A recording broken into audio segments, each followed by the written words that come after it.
با سلام و احترامات دوستای نهایت گرامی، امیدوارم سالم و تندرست باشید. خب در این جلسه از برنامه ورد میخوایم به ادامه جلسات قبلی پیش بریم و بخش انزرت را تمام کردیم که محتویات خیلی خوب و کاربردی را داشتند و در بخش دیزاین که است بخش نسبتا خوبی را داریم و در این قسمت هم مواردی است که میتونه خیلی مفید باشه.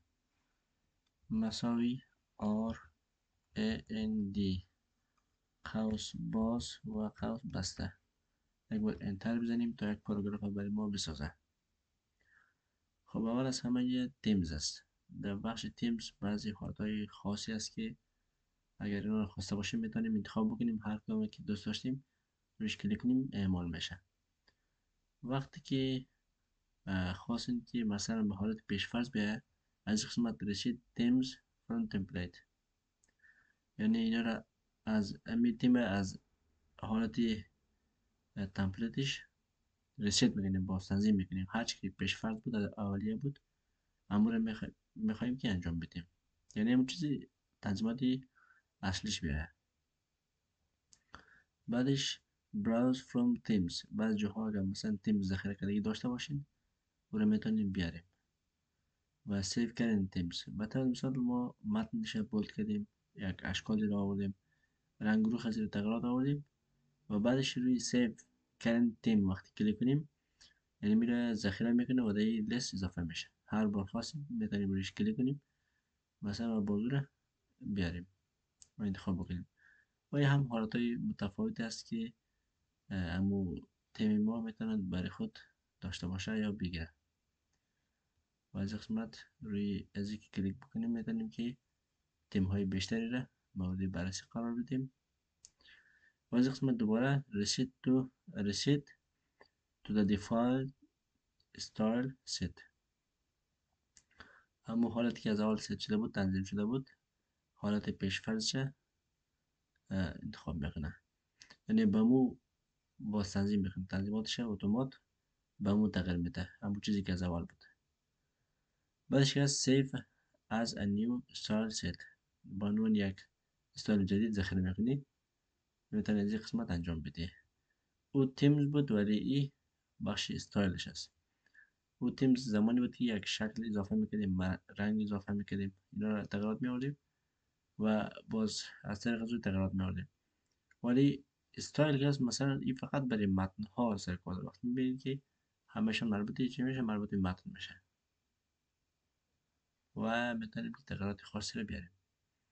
خود بخش کالرها که هر رنگ خواسته باشیم یک مجموعه از این رنگ ها رو برای ما داره و میتونیم که هر متن و مشخصاتی که داره اینجا تمام میشه به مو رنگ لحاظ کنیم. مثلا رنگ های هر رنگی انتخاب بکنیم در اینجا کلش لیست میشه و هر کدام رویش کلیک کنیم به مو رنگ میتونه اعمال شود.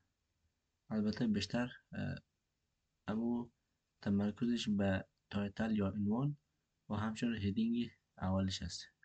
خب مربوط هیدینگش هم میشه. خب اینا خیلی مهم نیست که سر از وقت خود بانیم، چون ویدیو هم خیلی طولانی میشه. بخشای خیلی مهمه بحث میکنیم.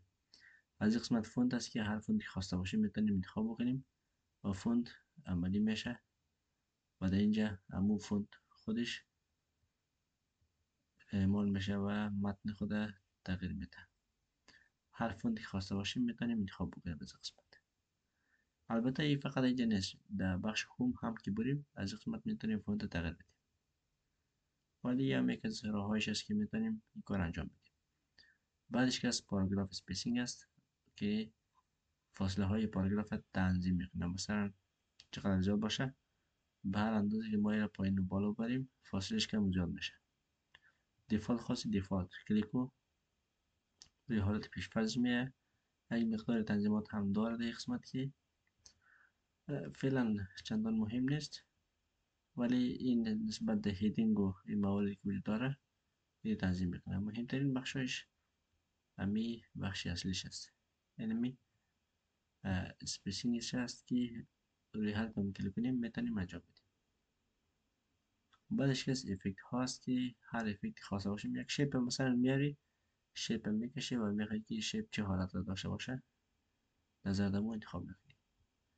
بعدش هم سید از دیفالت است، تمام رو به حالت دیفالتش میاره. هر قسمی که در اول بود به مو حالت میاره. بخش بعدی که است بخش واترمارک است که وقتی کلیک کنیم واترمارک یک مارک خیلی تیره یا کمرنگ است که در خیلی ویدیوها هم شما حتما دیدید که مثلا در گوشه یا اطرافش نام شرکت یا وبسایت نوشته میشه. حالتهای متفاوت را داره. اولش که از وبسایت میتونید دریافت کنید وبسایت آفیس، برای از کار نداریم. کستوم واترمارک وقتی روی کلیک کنیم میتونیم که از قسمت تکست واترمارک وقتی کلیک کنیم هر متنی خواسته باشیم را انتخاب بکنیم. البته اول این قسمت زبان است، این قسمت که است متنش است. مثلا نوشته میکنیم که انگلیش وقتی نوشته کردیم از قسمت فونتش تعیین میکنیم و از اینجا اندازه متن که متن ما چقدر باشه، خرد یا کلان باشه، رنگش از قسمت تعیین میکنیم. پای هم مربوط از این میشه که کمی روشن‌تر شود و خیره‌تر شود. دیگه اینا چندان مهم نیست. وقتی روی اپلای بزنیم در قسمت متن ما نوشته میشه. خب و بعد از اون که هست قسمت اساس دیگه میمونه که البته رنگش کمی خیره بود به مو خاطر اینجا اول ظاهر نشد. و بعد از اون که هست در قسمت پیکچر واترمارک وقتی بریم میتونیم که هر عکسی خواسته باشیم را از این قسمت انتخاب بکنیم. ورک آفلاین میزنیم و در قسمت هر جا که تصویر داشته باشیم، چون من فعلا ندارم، میتونیم که از قسمت بیاریم و خیلی کاربرد نداره چون مردم اکثرا از متن استفاده میکنه، واترمارک های متنی استفاده میکنه و از تصویر زیاد استفاده نمیکنه. ولی روش هم هست. وقتی میره در قسمت ورک آفلاین کلیک میکنی و باز در جایی که دوست داری تصویر خود پیدا میکنیم. میریم قسمت کنسل.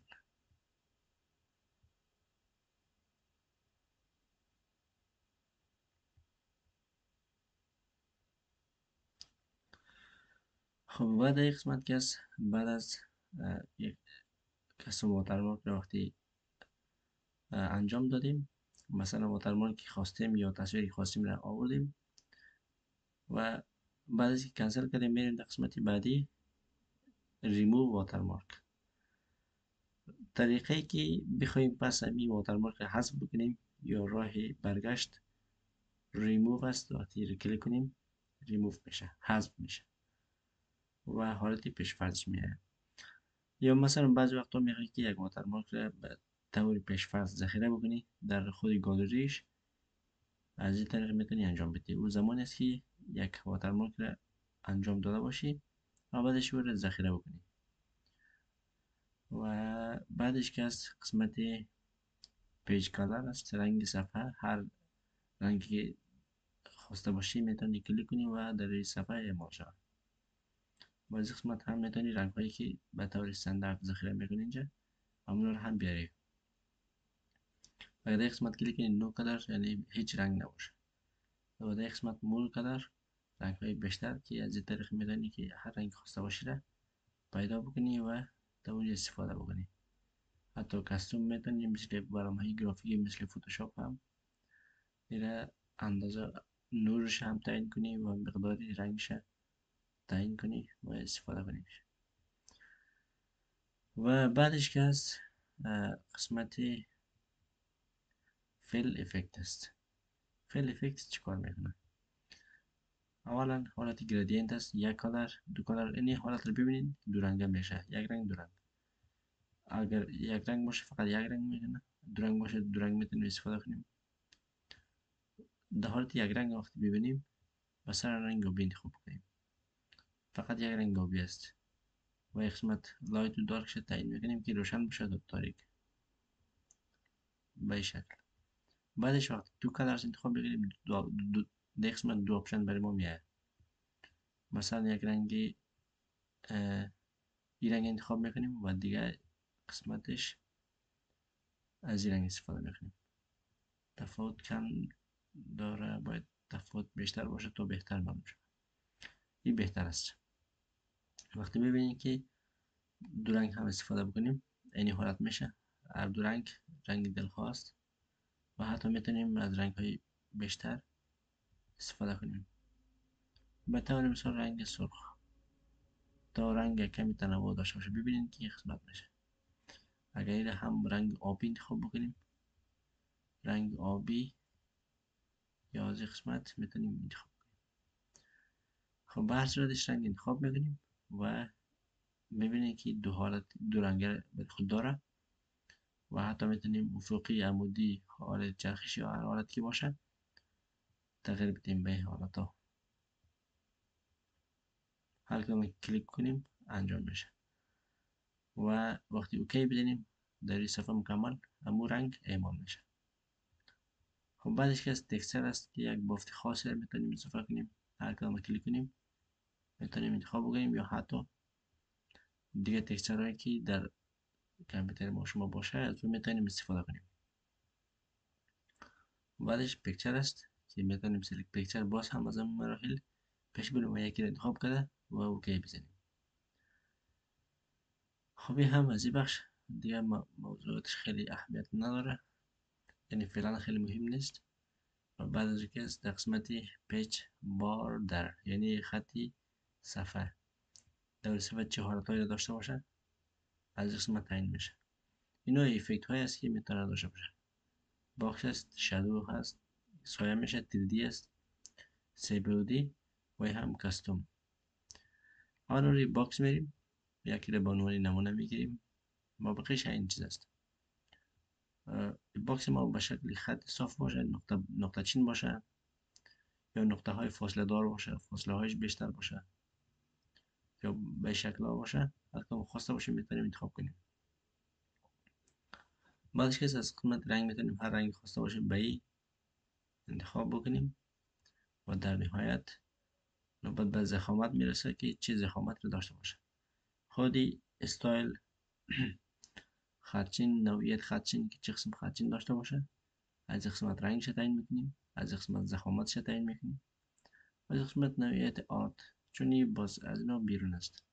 یه آرت خودش شکل خاص رو داره که اگه خواسته باشیم هر کدوم کلیک کنیم میتونیم اضافه کنیم. به طور مثال ما اول حالت فعلی را انتخاب میکنیم. ببینید که یک جدول اضافه شد.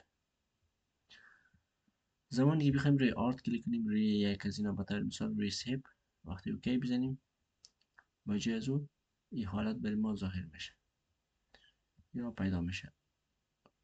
همه از اینا میتونه که همه قسم به نوبت انتخاب شود و در روی صفحه اعمال شود.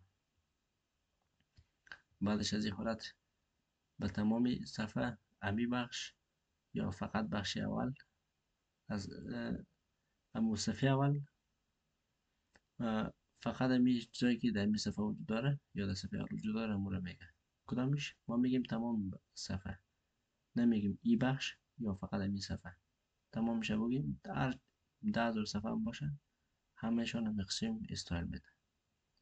وقتی اوکی بکنیم باز امی تنظیمات اعمال میشه.